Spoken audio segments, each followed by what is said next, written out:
नमस्कार. 1 मे हा आपला महाराष्ट्र दिन आहे. तसाच जागतिक कामगार दिन देखील आहे.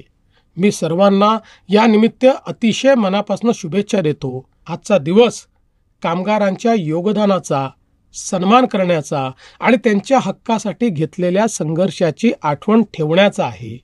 या निमित्त धडक कामगार युनियनच्या सर्व सदस्यांना आणि पदाधिकाऱ्यांना आणि 1800हून अधिक युनिट्समधील प्रत्येक कामगाराला माझ्याकडून मनपूर्वक शुभेच्छा.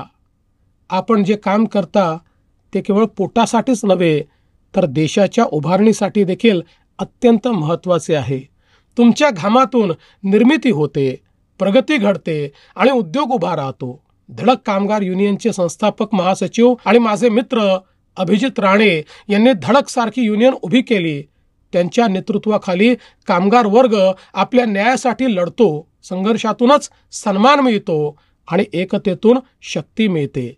आजच्या या दिवशी आपण सर्वांनी निर्धार करूया, एकमेकांना साथ देत देशाला आणि आपल्या राज्याला पुढे नेऊया. सर्वांना कामगार दिनाच्या हार्दिक शुभेच्छा.